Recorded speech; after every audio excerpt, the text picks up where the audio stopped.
I want you to get together. At first, I just thought people couldn't financially justify hiring a clown anymore, you know?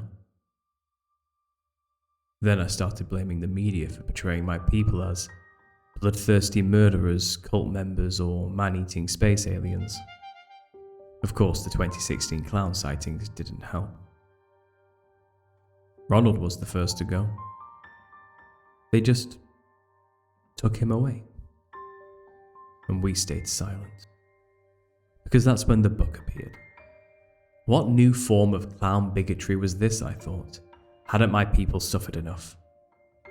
My clown act was failing because people just weren't taking it seriously. And once they fired me from the circus, I tried suing them for funfair dismissal. My unicycle rusted, and my balls gathered dust. I used to make kids scream with laughter, you know. So much that I could see the tears of joy running down their faces. And then it just stopped. I was so upset that I started eating the banana cream pies instead of throwing them in people's faces. I gained so much weight that summer. I avoided it for a while, but the book's front cover was just so eye-catching, and it was so readily available on Amazon, that I gave in and finally read the thing. I didn't even know what the Nephilim were. Luckily, the author spent the first half of the book concisely explaining the biblical history to me in an easy-to-understand manner, so that wasn't really a problem for long. That's when I read the rest of the book and realized that being a clown is no joke.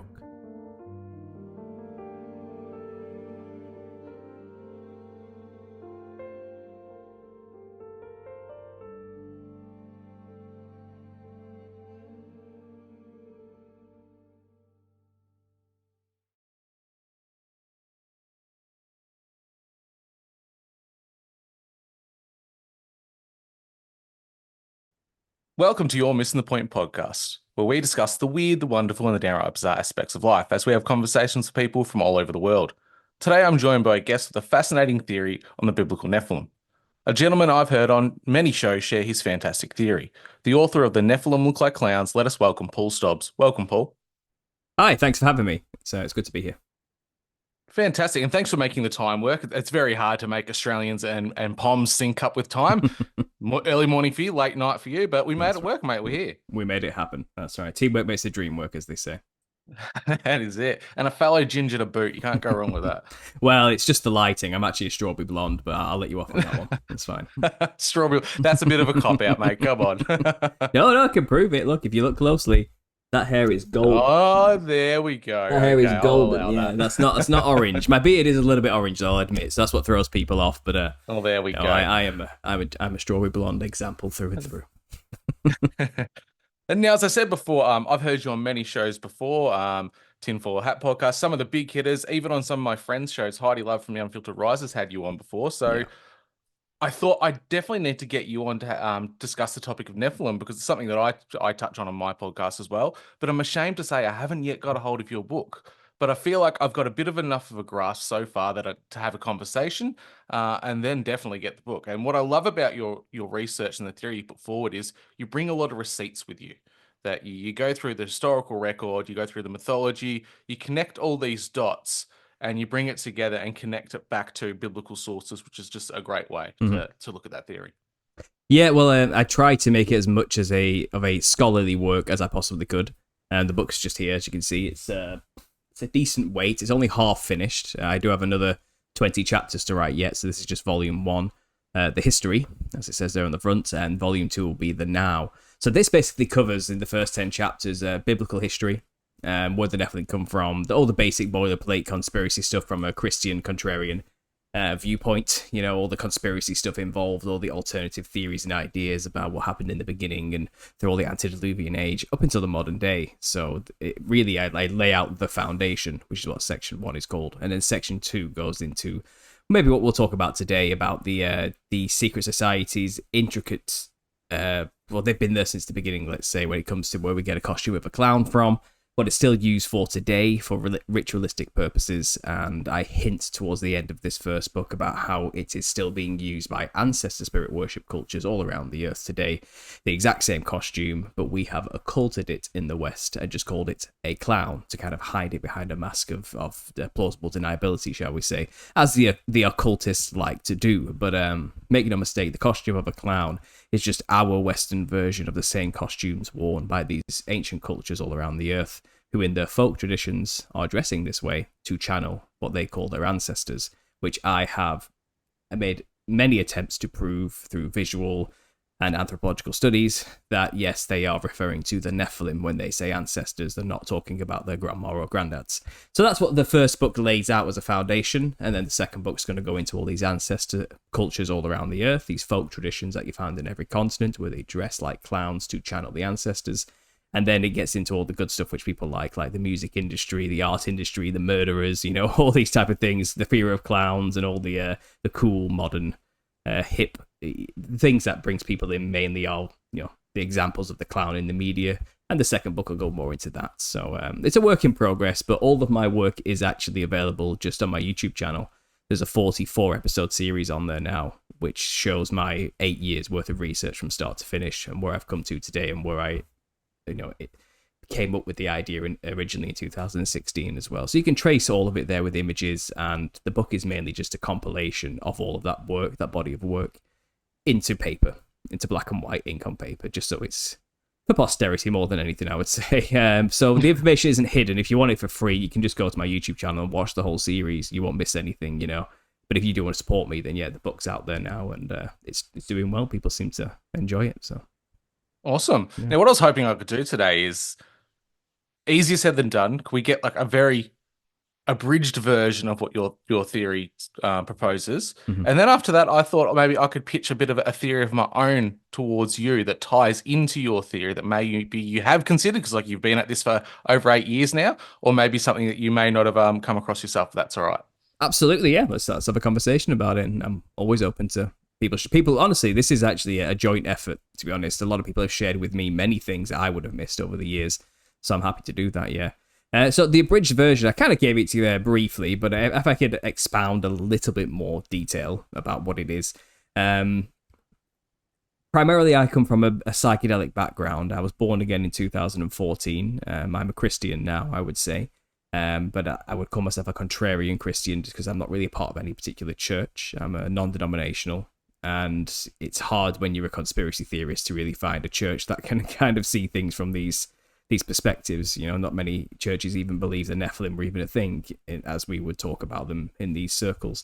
But prior to being born again and giving myself over to Christ, I was in the psychedelic realm. I was more of I say new age type. I was never really that into it, like the new age woo-woo hippie chakra alignment crystal stuff. I was not really into that. You know what I mean? I was but I suppose if I was to pigeonhole myself into some kind of culture, those were closer to my people once upon a time, something like that. But I was really more into taking psychedelics to try and explore consciousness, try to understand the spiritual nature of reality. But that's kind of the route I went down. And I was really into Eastern mysticisms, Taoism, those type of philosophies, to try and understand consciousness and our connection to the divine through self-exploration. And I also kind of mixed in a lot of psychological aspects into it, Jungian archetype research, things like that. Because I was really searching for answers. I wanted to know if there was more than I could perceive with my own eyes. I wanted to know, is this life it? Is all I see, are my senses the only thing that exists, like science wants to tell me? And I've always been kind of skeptical of that, So I didn't go to Christianity first because I had no context to really understand it. It didn't make any sense to me, and I just couldn't understand how, some guy being nailed to a piece of wood had anything to do with my life, or I just couldn't fathom it in that context years ago, growing up as a teenager. And it's kind of, so I didn't go there first, and I seeked my answers and through psychedelic exploration. So, I was taking hard psychedelics quite regularly. There was a 3 or 4 year period at university, prior to university, where I was doing it every other day, microdosing LSD, things like this.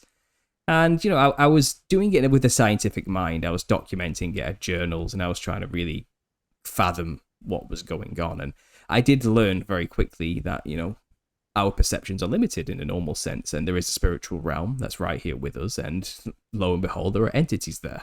Something weird is going on, So that opened me up to the idea that, okay, there's a spirit realm. And I kept noticing during my time swimming in this world and going on the DMT Nexus, these forums where people share their trip reports of doing things like dimethyltryptamine or salvia or, whatever, name a drug. They're talking about it, And I was listening to them, and they always kept writing about these jesters. They're seeing jesters, or machine elves, as Terence McKenna used to call them, clockwork elves. And there was this whole language to describe them, which was inspired by those who would come afterwards, like Timothy Leary and Terence McKenna, and all the language. They have this their own dictionary and language, which is really, really, really pretentious to talk about just really simple things, But to distill it down, they were seeing clowns in the DMT realm in what they call a cosmic circus type setting. It was the DMT realm, and it was infested with some kind of entity. And it always presented with clownish features, and that always stuck with me. And I couldn't, they never came to me when I was doing the drugs. They only came to me after I gave myself over to Christ and completely quit all of that, 2 years later when I was sober. Did I suddenly get thrusted back into that DMT realm, and I saw a jester. I was in front of one. I was looking up at this black and white, fractal lined, big, wide, purple-lipped, grinning, glowing, golden, purplish-eyed monster thing just staring down at me, and I was like a grasshopper to this thing. I was tiny, looking up at this enormous psychedelic beast. I couldn't describe it as anything else. The only word I had is jester, because our language is so limited to describe this thing, and it's not like it was wearing silly bell hats or anything and a silly frill with bells on. I had a scepter like a courtly king jester or something. It's more like its skin was just that color. It's more like its skull was just shaped like one of those hats, like spider legs hanging over, horns, if you want to call them anything, you know what I mean, but more terrifying. And after seeing that, it kind of confirmed to me, okay, so this is real. These things are there, and I've seen them for myself now. But by that point, I was already steeped in biblical history, learning about the antediluvian age, and going into Gary Wayne's work and Rob Skiba's work, Michael Heiser. I was kind of getting into that realm of learning about the biblical perspective, coming out of that new age world, looking for answers on spiritual matters, and turning to God and Jesus instead. And I had a come to Jesus moment in about 2014 in March, where I was at the end of my degree. I'd been studying conspiracy theories for 3 years as my subject matter for my art degree, and I'd kind of been doing these drugs regularly, and I'd come to no conclusions. I was more lost than ever, and I was a broken man. I didn't know what was going on. So I broke down that day. Funnily enough, I was out of town. I was on a party, a stag do as we call them. It was for my brother-in-law, my now brother-in-law, his wedding. And we were, at the end of the night, I was just in this hotel room, and I just asked God to save me. I was like, I can't do this anymore. I don't know where I'm going. I don't know what I'm going to do next. I have no idea what I believe. I'm run down, heartbroken. I have no answers. I don't know what the meaning of anything is. I was just more lost than ever after swimming in nonsense for so long, trying to find these answers. So I said to God, I've heard a lot about you in my conspiracy research. I keep bumping into you, and Jesus, and everything always seems to be pointing back to you for some reason. The only reason we seem to have a conspiracy is something to do with you. Show me if it's all true. I help me, just help me, and he did. From that day, I got sober. I haven't touched a drug since, and nothing hardcore anyway, like psychedelics. I quit smoking tobacco about 2 years later. I switched to an e-cig, and just about 2 years ago now, about a year and a half ago, I completely quit that as well. So I've been nicotine free now, and all these addictions I had, all the things I used to enjoy doing, a purely hedonistic life. Pleasure was my only suit really, and short-term happiness was all I was aiming for. I felt convicted when I did the things I used to do. I changed overnight at that day. And just on a side note, I think I accidentally baptized myself because I had a bath after asking for that. And I had this rush of energy come over me, like I was having some kind of panic attack after I put my head under the water, And I jumped out of the bath, panting in the mirror, like, what on earth is this? And it left as quickly as it came, so it wasn't that big of a deal. But I think I baptized myself. I think that's the day it happened, which is why I say I remember it so vividly, that particular moment. But I changed that day, and like I said, I just gave myself over to Christ, and I humbly started searching the truth through, and He's just been providing answers ever since, and has done a work in me, which I is a big testimony in my own book, reaching out to the psychedelic community, saying, you're looking for answers. Well, I think I found them, and that's basically what the back end of this book is all about. There's a psychedelic testimony in chapter 18, which is just me telling this story in a lot more detail, with a lot more introspective details about what I was going through at the time. But I know these people. I know the world they're in. I know what they think these jesters they're seeing are their friends. They think they're actually there to give them some kind of wisdom, and I'm trying to scream from the rooftops with this research. No, they have a history. There's a reason why these things are there, and there's a reason why they look like that, So like I said, when I became sober, that's when I got heavily demonically attacked, and that's when I had these visions, and when I was having sleep paralysis, and why these monsters were coming for me in these dreams as well. And I had one moment where the room went dark and I went paralyzed and collapsed, and I started to go blind, and I had to call Jesus to help me, save me, and it did. Instantly, that stopped, and I was back in the room, but it felt like something was trying to kill me, spiritually speaking. Like, was ripping my very essence out of my body, and I was going to die. And I think it was, in hindsight, more of the demons kind of saying, well, if we can't have you, nobody can. So they're just going to kill me. And I think prior to me giving myself over to Christ, I was a useful vessel for these things. I was doing all the horrible things which kill you slowly, which are pleasurable, sure. But these demons were enjoying that through my body. They were making me do these things to experience that pleasure through my senses vicariously without me realizing it. And when I gave all that up and, became sober and focused and of aligning myself with Christ's plan for me and God's plan for me, that's when they really started to attack. So I was having all this evidence thrown at me, which solidified my faith. I was swimming in biblical history, and it all just kind of clicked from this years of research into that realm and into the biblical realm. And 2016, the clown sightings happened all over the media, and people were like freaking out because people are just acting like lunatics, dressed like clowns, standing in like street corners, creeping people out. But it was like a phenomenon. It spread all across the Western Hemisphere, from like England to Europe to America. I mean, it might even happen in Australia, the Anglosphere, shall we say. And it's kind of why? Why is this happening? It's so odd. And it wasn't that people were doing something silly, like pulling a stunt before Halloween or something. It was more like, why is the media showing this? That's what caught my attention. Nothing gets in that black box in the corner of your living room unless they want you to see it. It's all smoke. It's all an illusion. It's all programming. It's all control to these people. It's a message. There's something occulted about the clown. There's something there. It means something. It has to, because the media wouldn't have ran with the story like they did if it wasn't. Creepy clown sightings everywhere. And it's like every small station in every state was talking about this in their own way. And big news was talking about it as well. The big channels, Sky News, BBC News. And it's kind of, they wouldn't do this unless there was a reason. So it kind of all just fell into place. And I on a whim, I researched Nephilim clown. And no one had really talked about it before. There was one parody video out there of the Nephilim where some guy was taking the piss out of conspiracy theorists, kind of making a mockumentary History Channel style joke video against conspiracy theorists who believe in the Nephilim. And he was like saying, the Nephilim had white skin and red hair, so there's only one explanation. They were interdimensional killer clowns from outer space, that kind of cheesy voiceover. But he wasn't serious. He doesn't even believe the Nephilim exist. He thinks we're nuts. But I realized, okay, so there's something here to do with Nephilim and clowns. Something's going on, because I knew if the Nephilim are the disembodied spirits, if demons are the disembodied spirits of the Nephilim that once existed, as it says in the Book of Enoch, and people see when they go to these astral DMT realms, jesters and clowns, and we know that they're stuck here on Earth still, and they never left the Earth, they're now just in disembodied form, and if we can slightly enhance our perceptions through these chemicals to perceive the spirit realm, and it's infested with jester clown things, is it possible these are the disembodied spirits of the Nephilim, and that's what they look like. So I was kind of piecing all this together, and I just rolled with it.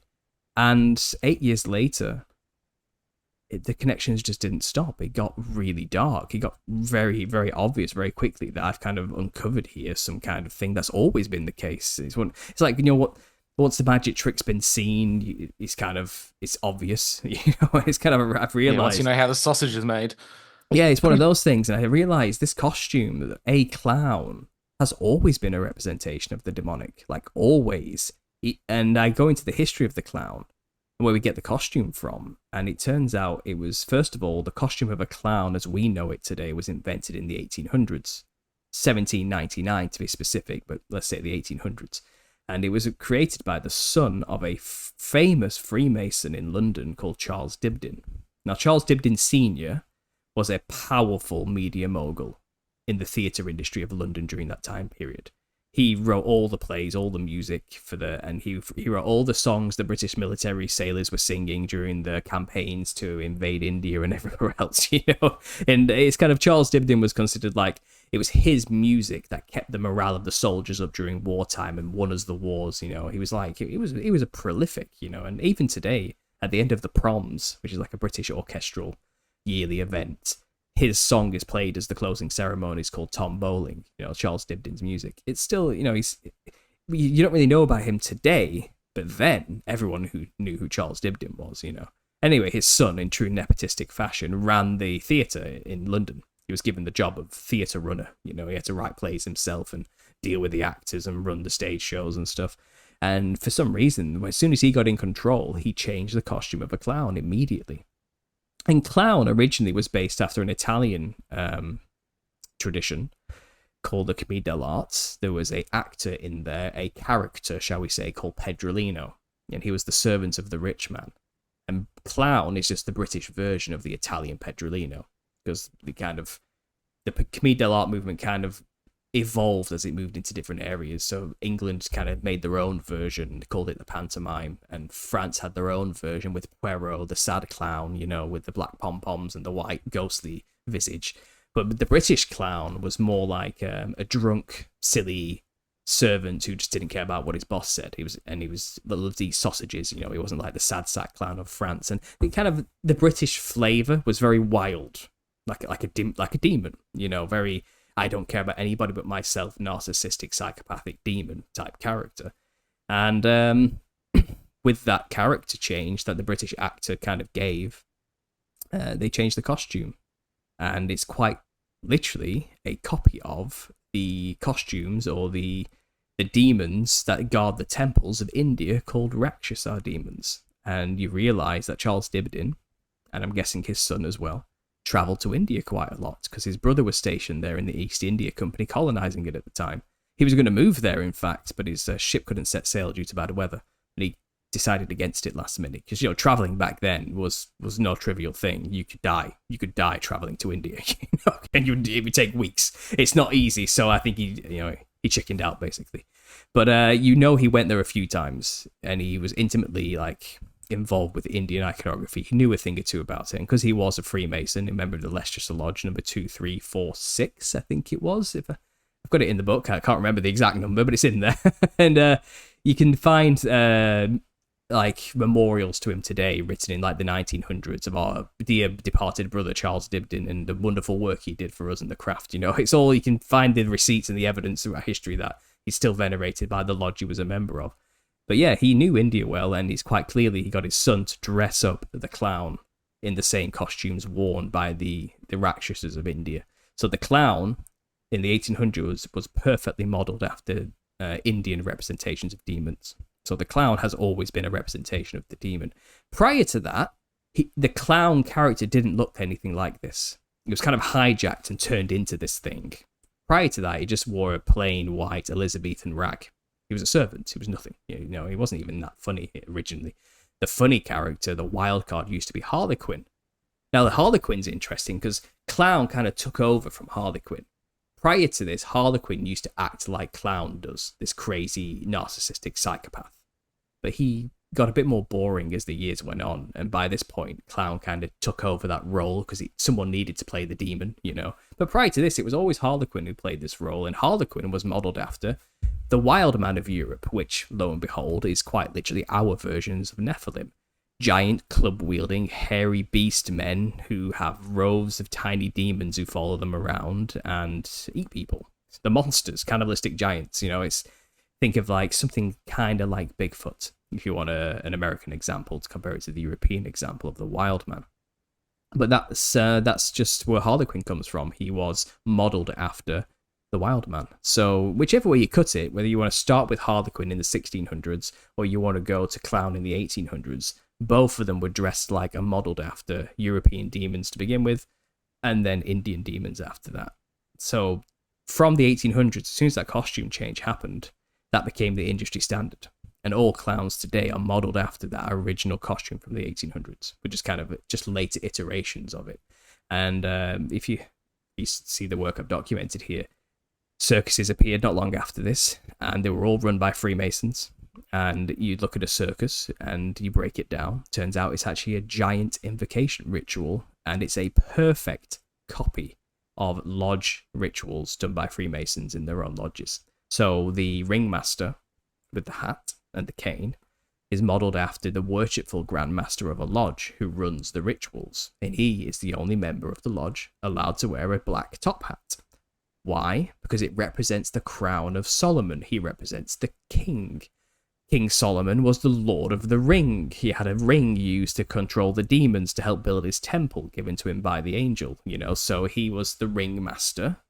So the ringmaster is a Solomon analog in the circus. It's just that's copied out of the lodge rituals from Freemasonry.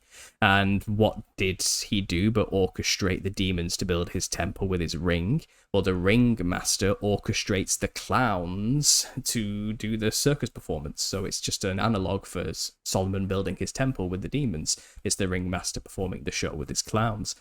It's always been symbolically there in front of our faces the entire time. The only difference is once they made it an occult symbol that the public wouldn't recognize and would think it's just a bit of fun for the kids, now they can get people involved in their rituals, in the summoning rituals publicly, and get them to pay for it without them realizing it. And that was big industry throughout the early 1900s, late 1800s. That's what happened. The circus comes to town, you go take part as a community in their invocation ritual without realizing it in this giant star-shaped tent. It's all there. And not only that, the three-ring circus, which was a very American creation, was invented by P.T. Barnum, Phineas Taylor Barnum, and he was a member of the Oddfellows. Lo and behold, their logo is 3 interlocking rings. So he incorporated his own lodge ritualistic symbolism into the circus even more as he took over and kind of made it his own flavour. But make no mistake, all the Freemasons lodges ran the circuses back in the day, and even today in America, they're pretty much all run by the Shriners. You might find the odd one here and there, but all the big circuses are run by Shriners International today. And you find all the Shriners, which are kind of like the level above Freemasonry, all have clown sects within them. And they have groups of people who dress like clowns to go and entertain the dying children in the Shriner hospitals. Well, I have a whole chapter on them in here, and they are not to be trusted. And it's the amount of tax fraud these people commit is unprecedented, and it's all documented in the book. And they use these hospitals, it seems, as money laundering schemes in many ways. But not only that, you have to wonder when you realize that a costume of a clown represents a demon. And if cultures dress like these things to channel demons, is it possible these Shriners are quite literally channeling the Nephilim and going to dying children and scaring them sick to, I don't know, loose the energy off them or something? You have to wonder. I'm making these odd connections, but it all kind of starts to make sense when you realize it. Because why else does a Middle Eastern themed faction of the craft dress like a Western clown? Where does that come from? They're supposed to be Arabic themed. It doesn't make any sense, until you start to realize, because that's what their gods look like. That's who the creatures they're communicating with look like. Now they can just publicly dress like them, and no one's the wiser. It's kind of it's an occult symbol. You're not supposed to know it represents the Nephilim. It's just a bit of fun for the dying kids. You don't want to not make kids laugh, do you? What's wrong with you? It's that plausible deniability cover. And then you go higher above shrining, and it's like, okay, so if you want to go a step above the shrine, you can become a jester. You can join the Royal Order of the Jesters. Why? Why is that the pinnacle of Freemasonry, being a jester of all things? That makes absolutely... What's that got to do with King Solomon? What's that got to do with anything? Like, it makes zero sense. Why the pinnacle of the pyramid of Freemasonry goes Freemasonry. You got these other blue lodges at the bottom and everything, like you factionize it as much as you want, but it basically goes Freemasonry, shrining, jesters. And you can't just be a jester, you have to be invited. And you have to be a high-level shriner, usually. You might make the odd exception here and there for, particularly nefariously impressive ne'er-do-wells that they come across, but you have to be invited. You've got to be cool, from there. That's how they kind of see it. And then you get to be a jester, and I think they only take on 13 a year. Funny number there. But you look into their iconography, and their mascot is what's known as a billikens, which is quite literally a copy of Bes, which is the Egyptian god of fertility and good luck. It's really odd, but you look at this little symbol they've got, and it's a fat little man with his penis erect that looks like some kind of clown baby. It's really odd, really bizarre. And you look at what these guys get up to. Again, it's in the book, and I've only shown in the book what's legally available from the FBI files that have been made public after the court cases have ended.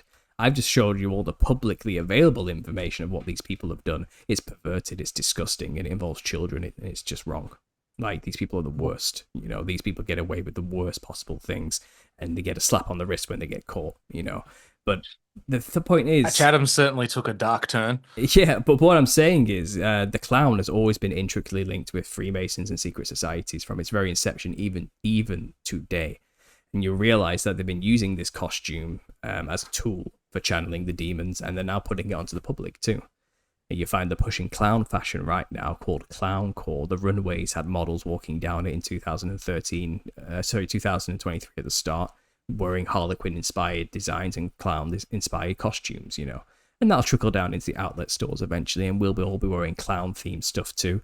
But we in the West don't think dressing like something means anything, because we don't even believe a spiritual realm exists the majority of the time. So we don't understand what we're actually playing with here, but they do. And they know the more people they can get dressing in these styles of clothing, whiting the face up with white makeup, reddening up the lips, adding coloured patterns to their body in whatever shape or form, whether it's dyeing your hair a wacky colour or tattoos might be a good example of that, in some extreme cases. But the more they can get people looking more like the Nephilim in their features, then they become a more stronger, ready channel to be possessed by the spirit.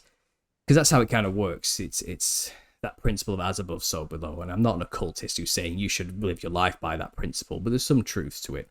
It's kind of, if you reflect something in the spirit realm, in the physical realm, you'll bring yourself closer to it and creating a stronger channel so it can more readily come over into our realm and interact with you're each a conduit, aren't you? You're becoming a conduit, yeah, exactly. So, is it any wonder if throughout Halloween, when the veil between our realm and the spirit realm is supposedly its thinnest, Samhain by the Celtic traditional standards, is it any wonder we all dress up like monsters during that time? What are we really doing? Well, we're reflecting something in the spirit realm and making ourselves more ready channels for it. And you'll find the clown or clown-like fashion is more popular than ever, and it's always pushed on us every Halloween throughout the media because they need more and more people to dress that way. There's always going to be a new It reboot. There's always going to be a new Joker coming out or something, or a new iteration of it. And there's always going to be a new... They'll always continue doing this, is what I'm saying. There'll always be a new clown serial killer of some kind, or movie, or whatever it is. And you'll realize it's to get people to dress this way, because the more people they can get dressing this way, the more conduits they create. You want to talk about the world becoming a clown world. It quite literally is, and it's by design. It's not even a joke. Like, it's actually... And look, I don't care about clowns. I know what this sounds like. I didn't grow up clowns have never been a thought for me. Okay, I don't care about them. I don't follow clown history or like go to the circus when I was a kid or something. I've never dressed like a clown. But this is just the evidence that keeps coming more and more apparent to me as I do my research. It's all historically documented. The clown has always been a representation of a demon. You dress like things to channel things, as documented by every ancestor, spirit, folk, traditional culture all around the earth. They're dressing this way They're whitening up the skin, putting a red lipstick on, putting red polka dots or colourful patterns all over the skin, dressing in multicoloured fractal patterned ribboned clothing of some kind. They put bells on them to make noise and they jump up and down, and they wear a big red headdress made of reeds or feathers. They look like clowns by our standards, but they're trying to mimic something ancient. They're trying to get in communication with the spirits by dressing like them and doing their rituals. Often they sacrifice things to them as well. Whatever they can do to gain a contact with the spirit realm is why these people do it. We're just so ignorant in the West that we don't think that even exists. So when we dress that way, we don't realize what we're doing is opening ourselves up to be more in ready communication with spirits. And our culture is getting slowly more and more designed that way, so we'll dress that way without realizing it and be more ready conduits. And this is really happening. And now I've said it, you will see it everywhere. And I made a pretty compelling visual case on my channel that this is going on, you know. And to summate the theory, that is it as quickly as I possibly can do it. But that just does not scratch the surface of what's out there when you get into the history of these things. And people say, oh, well, the Nephilim are never described as clowns in the Bible. And it's like, actually, I've got it all in this book. There's more descriptors of them than you realize in biblical sources. And then when you look outside of biblical sources, it becomes very apparent what the Nephilim looked like. They just don't call them Nephilim. They have different names, but they're talking about the same creatures. So all that's kind of documented as well. But yes, we do know what they looked like. And it isn't giant, tanned, ripped Conan the Barbarian looking men with clubs, you know, with long brown hair as they're often depicted. They were monstrous, wide grinning, half dragon, half human, bulging eyed, psychedelic looking monsters. They were something else. They were half seraphim, half human, half fiery flying serpent, half human. You cannot even imagine what that looks like until you start reading this book, and I make a pretty clear picture of what these things would have looked like and what we have evidence of them looking like through other cultures, like Greek culture and the Gorgons, India and the Rakshasas, Australia and the Kimberley region and the Wangina, the children of the rainbow serpents. You know, they quite literally look like clowns as well. It's terrifying how much like clowns those things look like. It almost seems like a joke when you look at it at first, but they're serious. It's spread out through every continent. The evidence is there, and I've just compiled it in visual format in a video series, and I'm writing it down with all the references in this book now as it goes. So there we go. Well, for an abridged version, you certainly knocked it out of the park. And that's what I love about your work, is that you bring it back to both the biblical, the extra biblical, and the historical sources. And I, as a Christian, tend to believe that we need to understand our world and the creation that we're in through those other sources as well. We can't leave it purely to the Bible. Yes, that's a great basis that we extend and build upon, but we do need those extra elements of this world, our history, to build on that. Even the scientific method, I think, is important, because I just see science as the method in which we understand God's creation. Mm-hmm. And this is where I'd like to pitch my idea towards you, my little theory. Yeah. Ties into yours a lot. I absolutely go along with what you say about the way in which the world has deliberately kind of turned the clown into a LARPing type of just jovial joke of a creature, when that has much more nefarious origins. But I need to paint a little bit of picture. Sure. To begin with, at one point, according to the scientific method, the Earth was populated by up to 12 different walking upright hominids. So modern day humans down through the line to grotesquely ape-like humans. The Australopithecus afarensis, Australopithecus africanus, Australopithecus robuscus, Australopithecus boise, Neanderthal, Florensis, Denisovan, Homo habilis, Homo erectus, Homo archaic, Cro-Magnon, Homo sapiens. 12 upright walking humans, or humanoid-like creatures, seems very like a nod to potentially 12 tribes of Israel to me. There's just that connection of that number 12 appearing. When the film are mentioned just before the flood account in Genesis 6:4, which states the Nephilim were on the earth in those days and also afterward, when the sons of God went into the daughters of humans who bore children to them, these were the heroes that were of old, warriors of renown.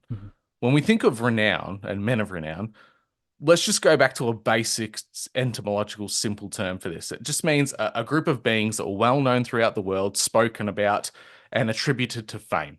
Mhm. They were bigger, larger than life. These things, they left an impression everywhere they went. And if they're these demonic entities, yeah, they're going to leave that historical record and that trauma throughout history. Yes.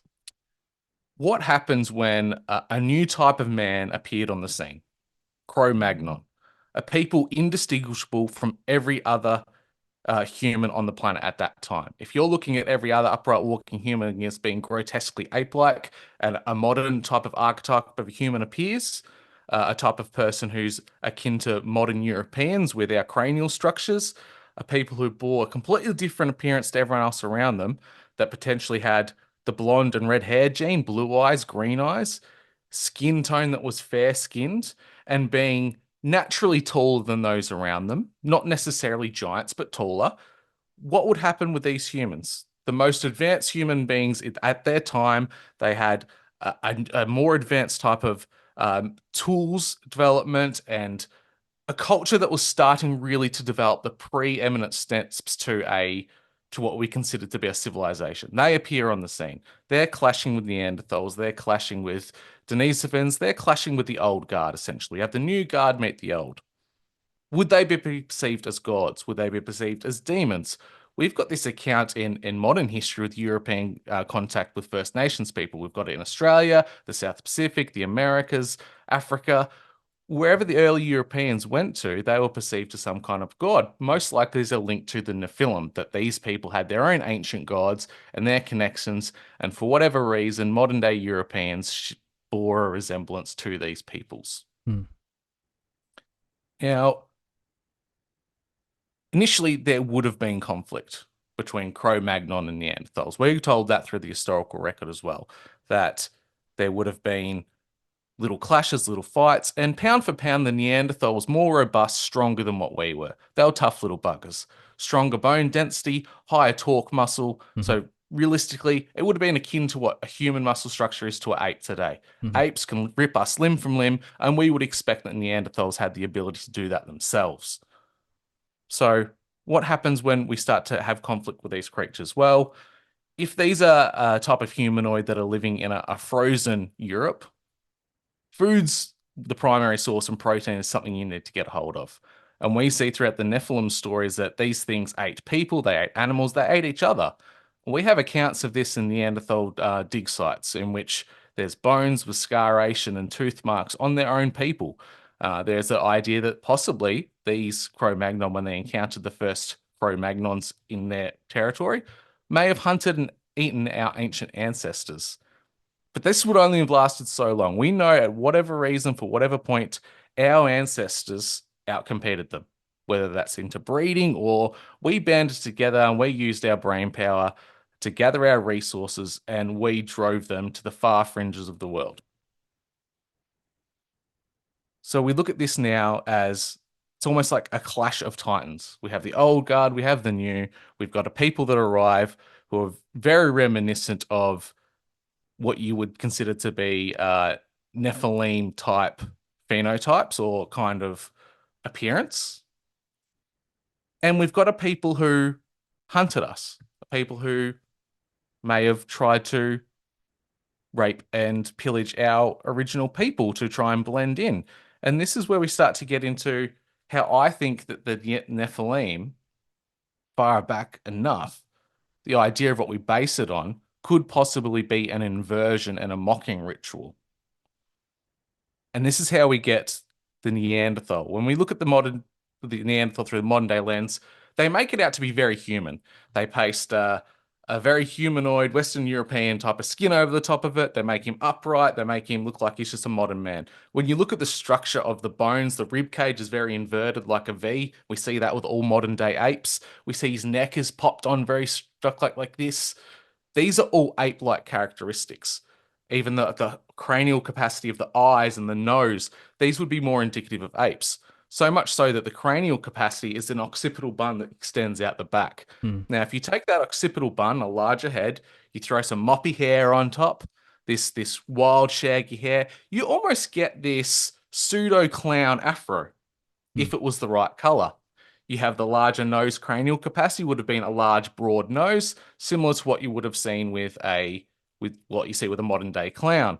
Now, if this is just the basic physical structure of it, how do we get into the minutiae of the colors, the extravagance, and those types of things?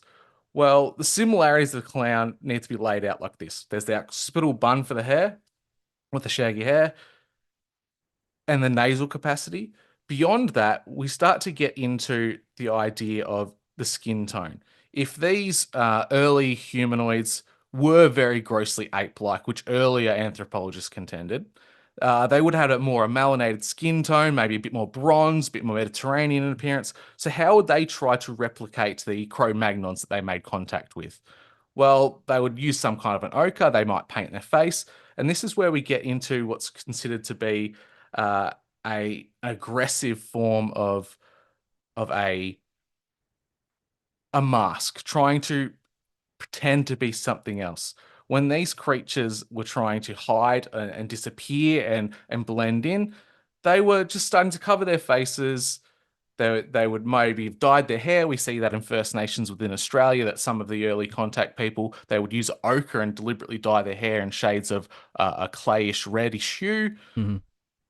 This type of hiding, this type of assimilation, trying to escape being outcompeted with, this is where we have humans who are now trying to integrate, trying to distance themselves away from what they had initially done. They'd initially went after us, hunted us down, eaten us, maybe raped and pillaged, and now they're at the receiving end of history where they're not going to be the top dogs anymore, and they're going to have to integrate or die. And we see that in our modern day genetics. Modern day genetics of Western Europeans and Asians have a high rate of both Neanderthal and then in the Asian continent, Denisovan DNA.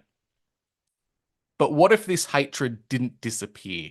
That this hatred just became a genetic characteristic carried throughout all of history, and whatever small delineation of this Neanderthal has almost like a genetic trauma of that first contact with Cro-Magnon man, and we end up with a subgroup of people who have almost flipped the script on what it means for history is written by the victors. Instead of history written by the victors, this time it's history written by the people who are in charge. And what if this small subgroup managed to get itself into positions of power as early shamans, as soothsayers, as the spiritual leaders of groups, and they started to set the terms of what is recorded history and what's remembered? What if they flipped the very things they were afraid of onto the people that had conquered them, the people who had defeated them, and they'd written it as a way that they were the victims and the heroes, and set themselves up as the heroes, when in reality they were the ones that were actually behind some of those atrocities of cannibalism, of hunting down and destroying the earliest encounters of the Cro-Magnon man. Okay. Well, that's an interesting secular way of trying to just explain the history using evolutionary theory. But I would say that's not biblical. That's not at all what history actually is, if you want to go for the biblical narrative. I think there's a lot about what you explained there about, the features of these early men, like say having a flat nose. It's quite interesting because there's a North American tribe, I think the Paiutes. I think it was the Paiutes, and they describe their enemies as the noseless ones. So I thought it was quite interesting when discussing the Nephilim. But you'll find, they aren't white European people dealing with these monsters. These are Native Americans, red-skinned people. I don't know if you want to get into that idea as a descriptor there, but they weren't necessarily tall Europeans having to deal with pale-skinned, wide, red-haired monsters who had flat noses and odd-looking features. Biblically speaking, we know where the Nephilim came from. They are the offspring of seraphim angels mating with the daughters of Cain. Now, you could get into the idea that Gary Wayne gets into in the Genesis 6 conspiracy. I don't know if you've read the book or if you've talked to Gary Wayne. I'm guessing you probably have. Yes, I have. Yes. Everybody in this culture knows who he is, I have. And he explains the people of day 6, which may explain more about what you were getting into there about the this subclass of humans prior to when Adam came on the stage. And I think they're called the blackheads in some descriptors as well. But they're basically like proto-humans. They're the ones that were created by God. I think it was on day 5. Was it on day 6? It said, "Go forth and multiply and subdue the earth." Go forth, spread, dominate everything. But then after that, he creates Adam and puts him in a garden. And he's isolated on his own. It's a different order. It's a different. And he's saying it could be two creation stories here of two different classes of human, if you want to call them anything. So this could be an explanation for where you get these two different, slightly more advanced human as compared to the previous humans that are maybe more ape-like or quite not as advanced as, let's say, Adam was. So I can see that. But then I think when you start getting into race and this idea, you can start to very much get into the eugenicist mindset, which I don't think leads anywhere good, to be honest. Biblically speaking, we know what the Nephilim were, we know where they came from, and we know the motives of why they were created as well, and I've kind of documented that in the book. It was basically just a way of trying to corrupt God's creation. That's here. So what do? We mix ourselves with them, and we create our own seed mingled in with man, and this is why we have the wheat and the tares analogies, and how you can't really tell the difference anymore between who is a wheat or who is a tare, and that's why you leave harvest for Jesus at the end. It's not up to us to point fingers of who is more advanced, who's more Neanderthal, who's more Nephilim than the other. I think the issue of salvation is that we're all corrupt now. The corruption began with the fall of man, and obviously with Adam and his son Cain, who mated with the people of day 6 and created his own offspring and his own kingdom in line against Seth's lineage. And then all the way down to Seth to Noah, they kept it pure, never mingled with any other type of human, and kept it as pure as they could to Adam, and then he's the one who repopulates the earth after the flood.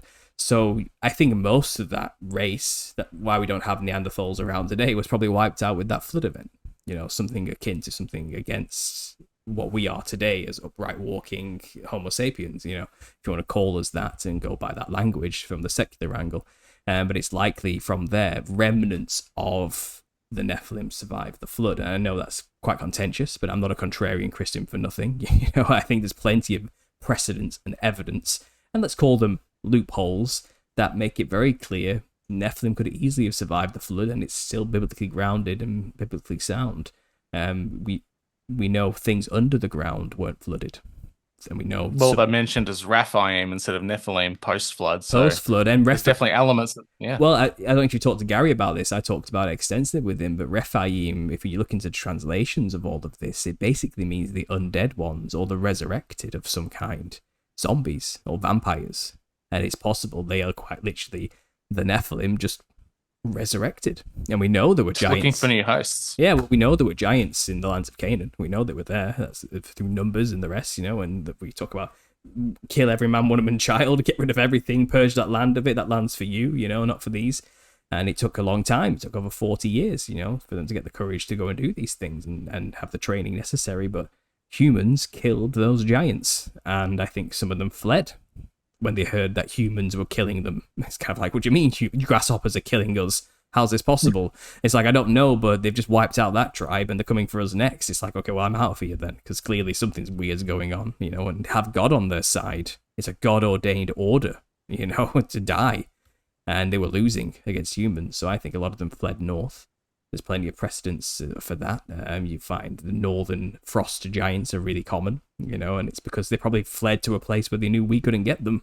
It's kind of, and I think wherever they encounter humans, they die, and they don't win those battles physically anymore. The giants, and their descendants, let's say their offspring, which is why they're predominantly in hiding. And I know there's a lot of stuff today focusing on the idea that, well, the descendants of the Nephilim are ruling over us, or the so-called, and the royals think they're the descendants of the Nephilim. And I think a lot of it's bluster. I think a lot of it's based in folly and lies. They're close to human as you possibly can get now. It's all watered down nonsense. Well, I've got angel blood in me, so I'm better than you. And it's kind of like, yeah, but you're not really an OG half angel, half human Nephilim, are you? You know what I mean? You're not one of these giants walking around like mountains, like... You're not that special like the rest of us, and I think there's a big difference between a wolf and a chihuahua. Exactly, and that much breeding happening, it's certainly well and truly diluted. Exactly, but I'm not saying what your narrative, what you talked about there. I've heard plenty of times. I hear it quite a lot, but I think a lot of it's made up. I think a lot of our history about evolution's made up. I'm a full-blown conspiracy theorist. I don't believe half of it. I think it's nonsense. I think they're trying to skew the biblical narrative and the history to explain away these different types of humans that are around and the skeletons we find and the bones. I mean, we know just before the flood, mankind was mixing themselves with other animals. It's called the mixing of kinds. It's mentioned extensively in the book of Jasher, but after the Nephilim were dead, which was just before the flood, they all killed each other off. Now their children and their children's children were probably still knocking about, the Eliud and the Nephil, and the Elio. And they were more like a diluted quarter Nephilim, quarter angel, or an 8th angel, or a 16th angel. They were a lot smaller than the originals, and they were a lot more, human-like, but still knocking about, still divine and supernatural in some weird way. But humans started mixing themselves with animals after that event, for about 250 years just before the flood happened. Mankind was genetically engineering themselves with the help of the fallen angels, who did not dare mix themselves with humans again. Because the punishment was just too great. They had to watch the Watchers who made the Nephilim suffer greatly, and they were like, yeah, we're not doing that again. Let's just teach mankind how to manipulate themselves. And that's what they gave man the knowledge to do. And I think that's where we get sirens from. That's where we get wolf men or dog men from, or lizard men or moth men, or name a cryptid. This is where they were all generated and created, And I think if you know a flood's coming, it might be useful to have gills.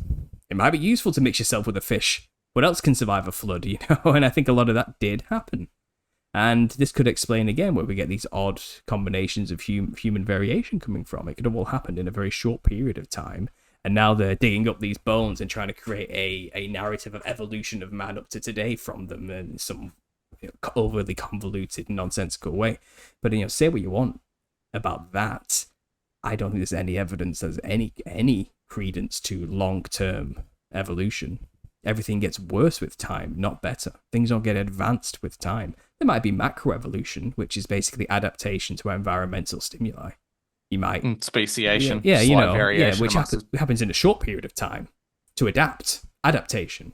But I don't think there's long-term evolution into different species and forms. That's ridiculous. Like the rule of entropy denies that, and that's scientific fact. Everything's in a constant state of decay. Things don't improve, and a series of minor adaptations to it just can't happen. And I don't believe it. I don't believe in the billions and billions of years narrative either. I think our history is a lot shorter as well, and I think a lot of these things which people focus on the evolutionary aspects end up thinking like eugenicists, and it inevitably leads to my race is more superior than yours. It's bad. It's a bad thought train. It doesn't lead to anywhere good. And I think it's not the Christian way we should be doing things. It's not how we should be treating one another or even thinking or perceiving one another. And we're called just to bring people to the truth in the gospel in our time. And those who have the ears to hear and the eyes to see will hear it and understand. And I think everybody is corrupt in their own way. We're all in some way perhaps manipulated or corrupted by the Nephilim in some way by this point. Whether you're white or black, I don't think it matters. I really don't think it matters anymore. But these things that I'm talking about, these are a very specific creature. These are the half-human, half-angel dragon hybrids. And they looked like psychedelic clown monsters. And there's plenty of mythological artwork depictions of these things from all cultures, which show them to be exactly what I'm describing, and you can't mistake them for a Western upright walking European man. They are something else. They are not anything to do with Europeans. I'll say that now. Fair enough. What I'm talking about, nothing to do with that. Yeah.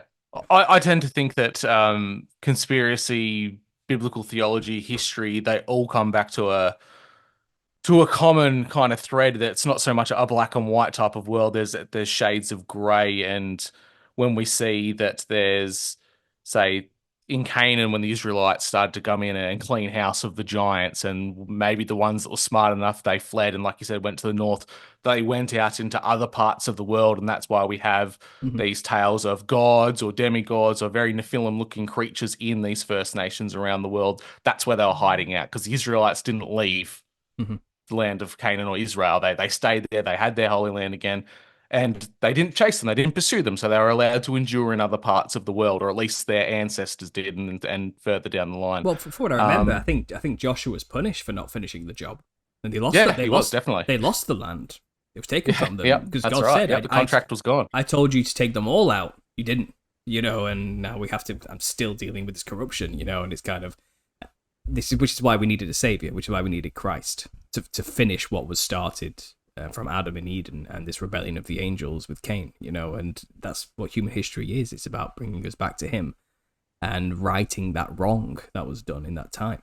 And I'm not saying it's all the angels' fault. No, we had our part to play in that. We had our own desires and lusts and corruptions. We played our part, and we have to own up to that. And it's kind of today, like I said, the whole cryptid phenomenon, I think, can easily be explained by what's explained in Jasher about the mixing of kinds and just this Nephilim corruption, And like I said, this is why people in power, the secret hidden hand, they believe they are the descendants of the Nephilim. That's what they believe, That's what they think they have the divine right to rule because they have special blood. They have angel blood. They are the half angel descendants, But when you really think about the dilution of that to the modern day and the interbreeding they did and how messed up genetically they are as a result of all of this, I think that's why they're kind of subhuman in a sense, because of the massive inbreeding they've been doing for so long. I don't think that's anything to do with some evolutionary creation of some kind. If they've been trying to hold on to the secret source, as it were, and multi-generations of inbreeding just ends up with a Habsburg jaw and haemophilia and all kinds of genetic failures. Oh yeah, something like that. Because I think it's funny because I get told, oh yeah, Ginger talking about the Nephilim, that's ironic. And it's kind of like, yeah, you don't really know what I'm talking about. Like, I'm not talking about white people. Like, I'm talking about something else. Like, and what these people, like these tribes you described, dressed up as, they tell you why they're doing it. You can speculate, oh well, it's because they must have seen white people and thought they were gods. No, ask them, why do you dress this way? Is to represent the ancestor spirits that built our culture. We want to channel them and get power from them. They tell you why they're doing it and what they're dressing like. I want to look like the gods that I communicate with in the spirit realm, and I let them come through me and talk to the tribe. What's that got to do with white European people? Nothing. But they'll white the skin up, put the red headdress on, put the makeup on the face, because that's what they look like. They're talking about the Nephilim. They're not talking about some white people who, through adaptation, didn't need melanin in the skin because they were in a cold climate. It has nothing to do with it. It's something else, and every continent dealt with the Nephilim. Every culture, including Europeans. We call them the wild man in our traditions. The Celtic cultures were dealing with the wild men. They were dealing with giant club-wielding, hairy, ape-like beast monsters with psychedelic-coloured patterned fur.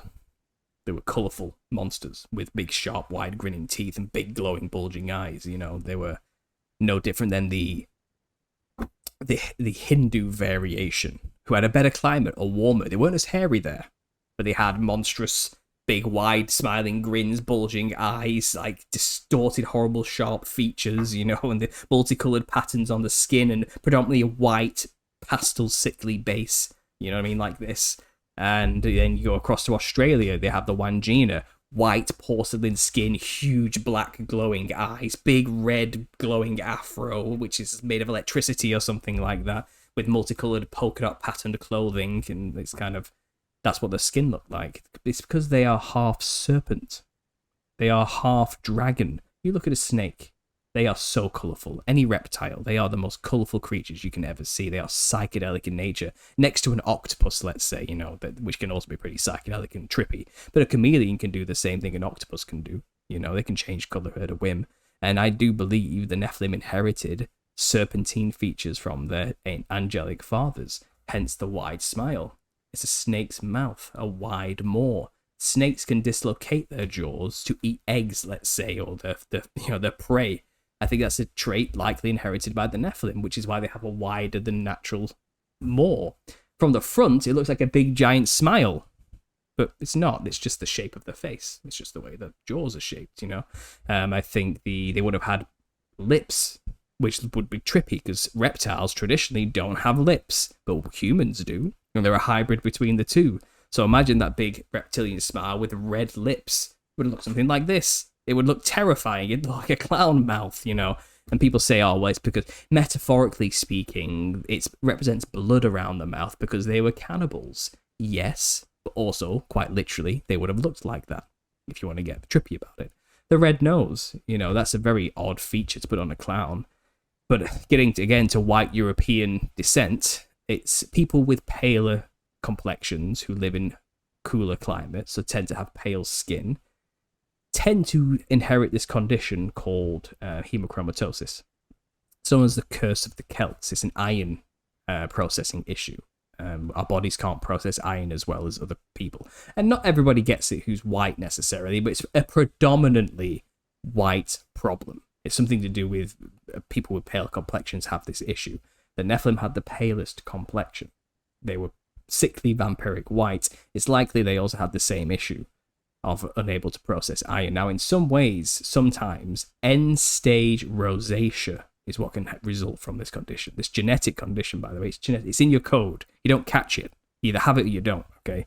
The end-stage version of rosacea, which causes multicolored blotches all over the face, by the way, of red, is a huge bulbous nose called a rhinophyma.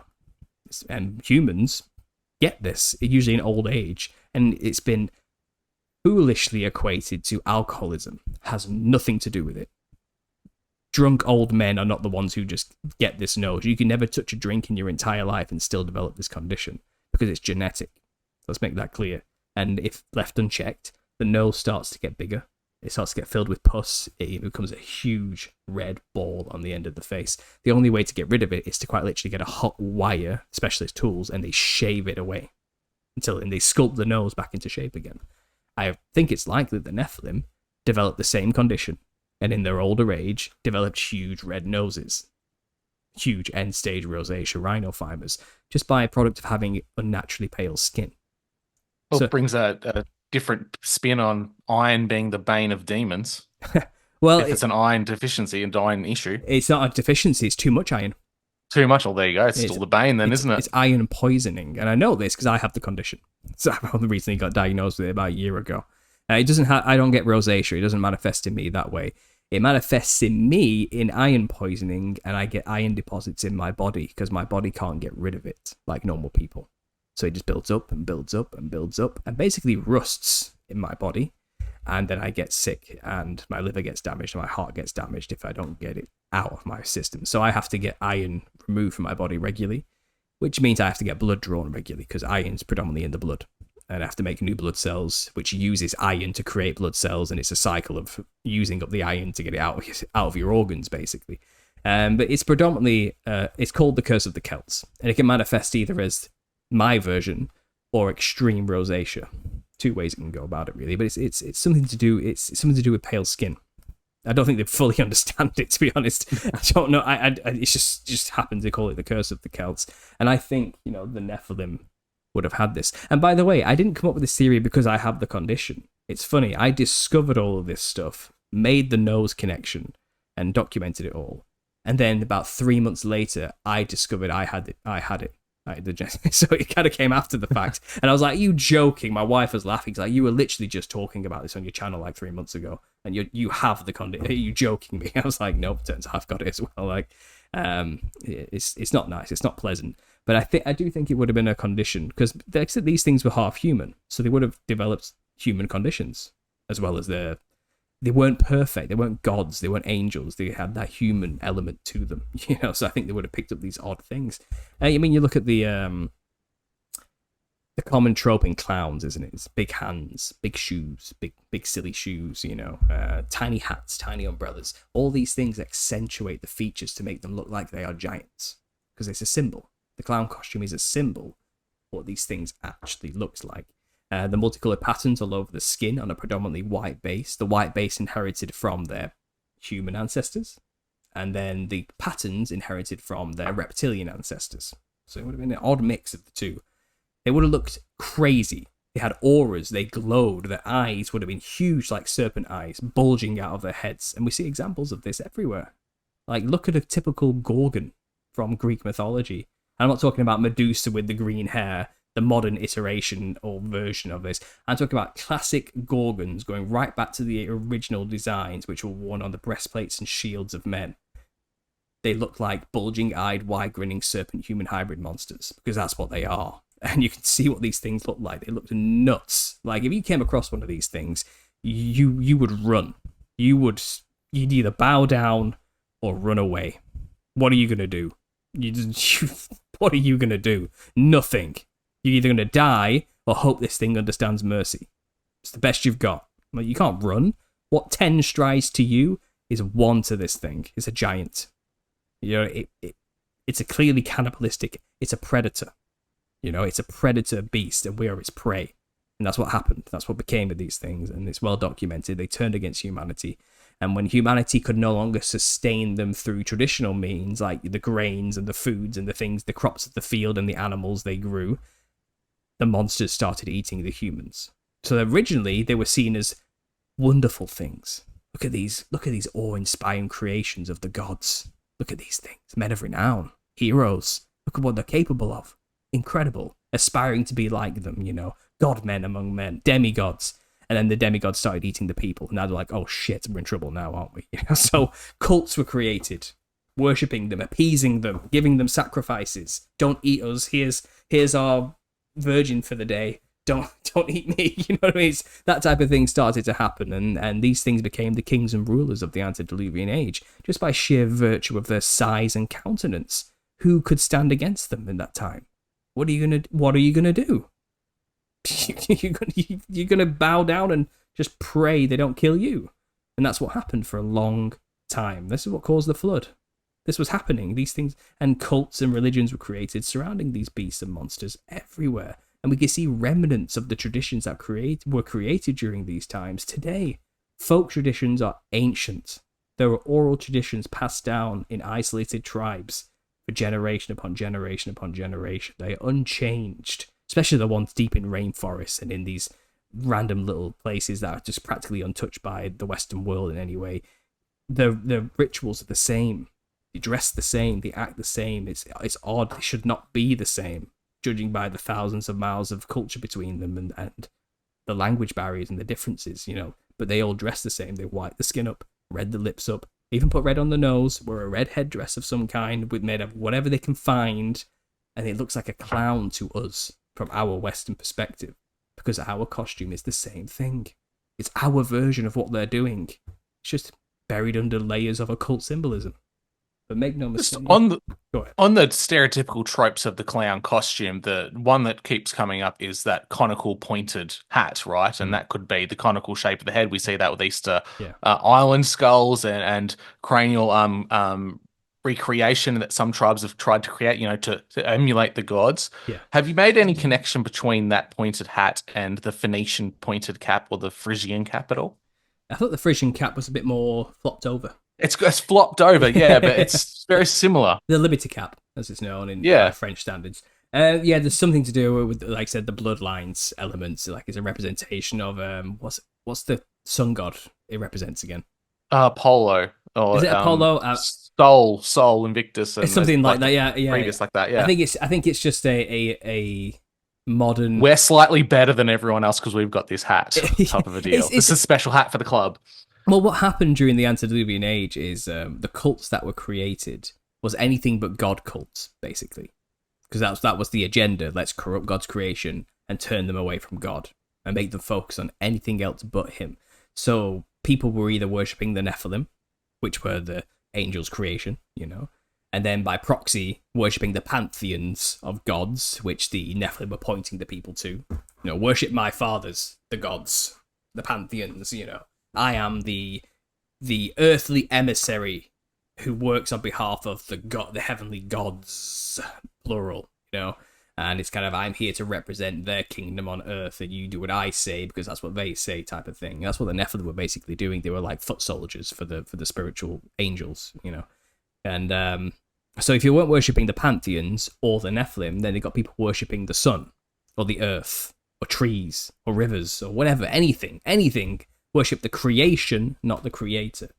Worship the abominations, not the sun. All these, whatever they could do, they could get people's attention off them. And I think the things like the Phrygian cap and these later Helios sun worship cults and these odd traditions they developed, I think they all just go back to either Nephilim worship or these sun cults that were created. Worship the sun rather than the creator type of shit. And it's just more. I say it all goes back to the same thing: the rebellion of the angels and the creation of these corrupt cultures and religions. And because you have to remember as well, like they had knowledge, they weren't stupid. They helped the creation of God. Many angels, I think, were intricately involved with making the creation exist, like cogs in a machine. I think angels are cogs in the creation machine that God created. They didn't help him make it, but they are a part of it. God created them for a purpose within creation. So stars are angels, for example, as it's described. Each star is an angel that needs to stay in its allotted place for a specific reason, because God said, I need you there to play the role of that star in that place. And then you have the wandering stars who left their allotted state and became the planets as we call them today. Well, it's like the master and apprentice analogy. If God's the mechanic of the workshop, right, or the man that invented the car and he's got his apprentice mechanics, they may know how to repair and fix parts of the car, but they couldn't build one from scratch for you. And if they tried to, your car would probably start to fall to pieces over time. Exactly, yeah. They don't have the intimate knowledge. Exactly, but they have knowledge. They certainly have knowledge. They weren't stupid. Not all, just not all of it. No, but you have to remember as well, Adam walked with God in the Garden of Eden, and it's likely he was taught a lot of things. He was created to be a priest of the earth, when he fell. And when he was cast out of the garden, he had children. He likely taught his children that knowledge that he learned from God, Cain included, and Abel. And Seth, obviously Abel died, Cain went off and did his own thing. With that knowledge, he built a city and called it Enoch after his first son, after he took a wife. Where did he get a wife from? Who did he build a city for? Cities need people to populate them. Who helped him build a city? That's a big thing, And cities generally are for large populations, so he's likely encountered these people of day 6, took a wife from them, and he was seen as a god with a masses of knowledge. He knew things, that these other people just didn't know. And it's quite funny, actually, because you can research them. I think Josephus talked about these, and there's plenty of... I wrote it down in the book. I can't remember the exact quotes now, but they were talking about Cain, basically, and what he would have known and what he would have taught people. And it's basically simple stuff to us. Weights and measures. That's nothing, is it, to us? That's like basic things. But to an agrarian people who don't understand concepts of property or land, weights and measures changes things. Now there's mine and yours. Now there's lands being drawn. Now there's borders being laid out. Now there's property. Okay, that changes things. That turns people financial systems. Yeah, and this is the type of thing Cain brought, to the people. Civilization, as we would call it today. You know what I mean? He civilized these savages in a sense, and that's what's basically how it's described. Because I am the son of the man who walked with God. He taught me a thing or two. And he would have been seen as a god, and he would have had a mark on him, which no one was allowed to kill him. So he's practically immortal as well. If anything's close to a god, it would have been Cain in those early times, And it's just.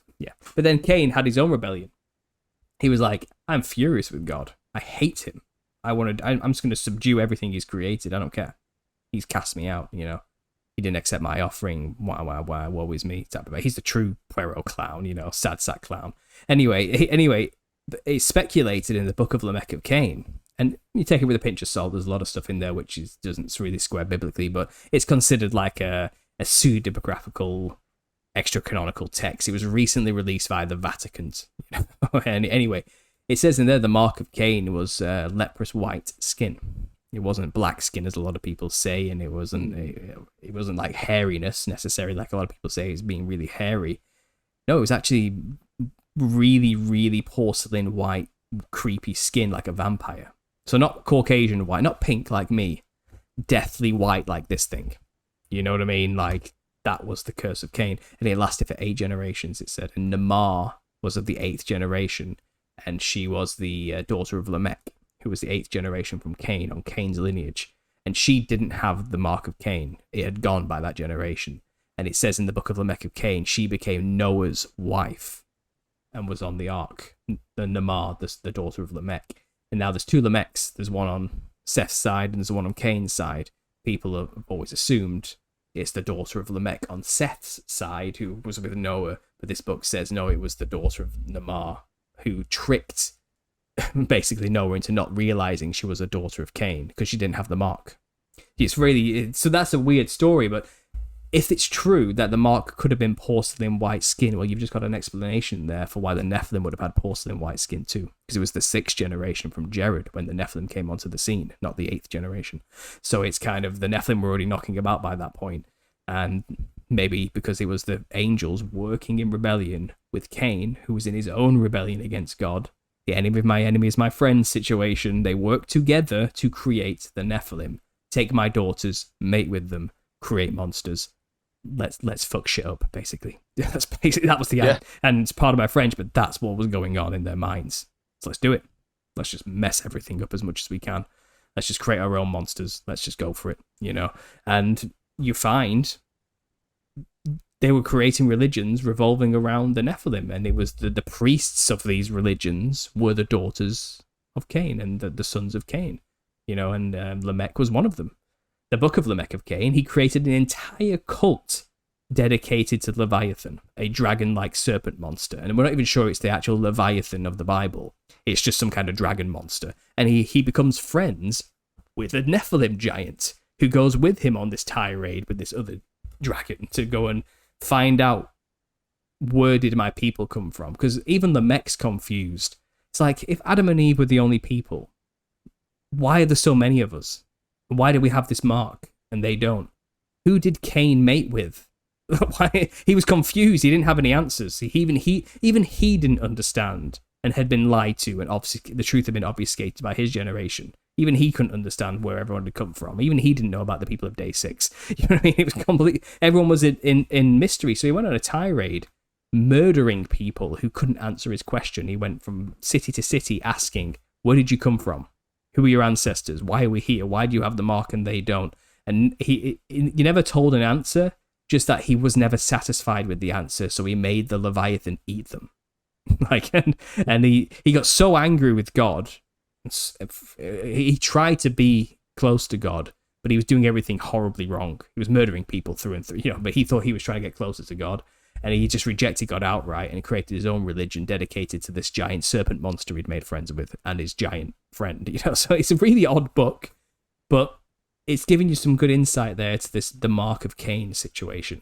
It might not be as simple as people have been trying to make it out, like, oh, it was a mark on his forehead or something, or it was a thing on his stamp on his wrist, like a nightclub. I don't know, or it was just really hairy. No, it could have been a very visual marker, like he looked like a vampire. Albinism.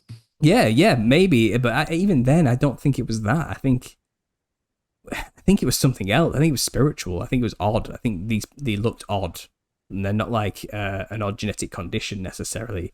More like it was clear God did this to them. Odd, like not human anymore. There's you look dead. You're a dead. You're like a zombie. You're like that kind of thing. Like and it's kind of like that would be the mark, wouldn't it? Like an undead mark, like your mark. And if you combine that with Cain's lineage, and he, say, made cities and civilizations by breeding with the beasts of the field and the other proto-Europeans that were around, those 6-day humans that aren't quite the perfect man, they would have been probably a little bit different. And those genetic markers and physical characteristics flow on from that. So they've got the real world, earthly physical differences plus the spiritual connection from the mark. It's definitely makes them stand out. Well, you have to wonder why the Bible is so obsessed with lineages. It's the only thing it cares about. Like the whole book of the Bible, from Genesis all the way down to Revelation, is about the lineage and the bloodline, all the way to Christ. It's followed meticulously, who fathered who, and where it goes back to, all the way from Noah to Christ, and then before that, Noah all the way to Seth. It's because they're trying to make it clear that these are your Homo sapiens, if you want to call them anything. This is man as God intended. And there's everything else, there was corruption going on. There was something. And they even tried to circumvent that by Cain's line mirroring some of the same names. Oh yeah, they copied the names, exactly. Great confusions. Yeah, they knew what they were doing. And again, Gary Wayne's done a better job than I have ever of mapping this out. So I'd recommend his work. And I quote his work quite a lot in my own book, among many other sources. But he was a big inspiration for this. I think he's nailed it. And he brings the receipts. He's got it all there. He's got there's something stupid like 1,300 references in this 800-pound doorstop, 800-page doorstop he's got. It's it's a great reference book. But I think that's what was going in the antediluvian age. I think it gives an explanation for the white skin of the Nephilim and that particular clownish trait as well. And I think hopefully I've given you a holistic image here of where my theory comes from and what it's based upon. And it's not as silly as it sounds when I actually start to get into it. I know what it sounds like. The Nephilim look like clowns. Like, what the hell does that even mean? But when you actually get into this and see its practical applications today as well in the modern media industry, that's a big part of this. You realize the secret of the industry, for example, isn't to have any talent. You want to be a famous singer, idolized like a god. Well, just dress like a psychedelic fractaled clown monster, and you will be elevated. You will be put center stage, and when you die, you will be idolized. People will call you a god among men, and that's what happened to David Bowie as a good example. And that was his aesthetic, There's a reason, because they want more people idolizing them. Put them in the spotlight, people will dress like them. People will copy them. People will think, I have to dress like that to be famous too. And that's what they go ahead and do. And that's just the way it goes. And that's the secret. The most famous people clown themselves up. They put the white makeup on. They put the red lipstick on. They put anything clown featured, and then they get put in the spotlight. And it's because the Freemasons run the industries, the Illuminati music industry. They're looking for that. Looking for people to do that. Because they want to put more and more people with that aesthetic in the spotlight and make them famous. You can have no talent whatsoever, you'll still get chosen. I guarantee it. You want to be a famous pop star, go and do that. I bet you'll get really far. You will get so far, and it's just by virtue of your aesthetic. And that's it. Talent has nothing to do with it. I think we can all agree on that. There's some absolute garbage music going out these days. Yeah. Well, Paul, like I said, you bring your receipts. You're well researched. You've been at this for over 8 years now. You've formulated a very strong theory that has so much behind it, both biblically, extra biblically, historically. It's a fantastic piece of work. Can't wait to actually get into the book myself. For the listeners, again, where can they find your work and your resources? Yeah, so I'm on YouTube. I am called Understanding Conspiracy on there. That's where I am predominantly. You can find me on Rumble and BitChute and Odyssey as backup channels, but I don't really post on there or do anything. You want to go to YouTube, that's where I do my live shows every week, where I'm posting content regularly. And I have a 44-episode series called The Nephilim Look Like Clowns on there under a playlist. There's a lot of other extra videos thrown in between episodes and stuff like that as well. I've done over probably 100 podcasts now on this. All of them on my channel. If you want to go to the live section, look at interviews and collaborations, you can find a lot of stuff on there as well. I cover a lot of more topics than this. I'm not just a Nephilim clown guy. I'm a scattershot conspiracy theorist. I cover all sorts of topics on there, and I have been for about 10 years. This is just my thing currently. This is just what I'm predominantly known for. I also talk about a lot of other things as well, which is quite big right now, about the millennial reign of Christ and that big topic coming out of the Tartarian research. And yeah, go check it out on YouTube. If you want the book, just Amazon. Just Google The Nephilim Look Like Clowns and you can't miss it. Awesome. I'll pop that link in the show notes for the listeners. And thank you again, Paul, and we'll all catch you next time. Thanks for having me.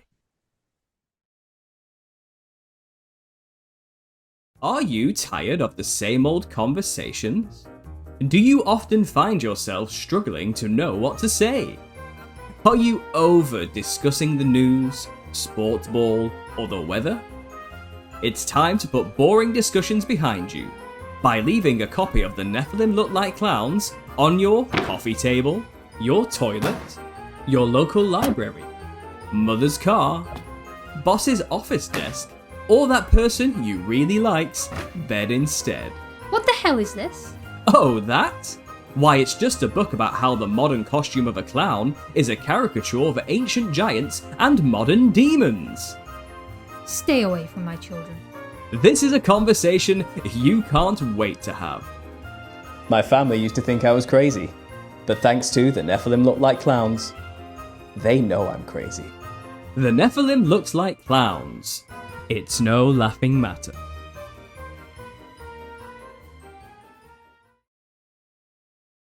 I want you to get together.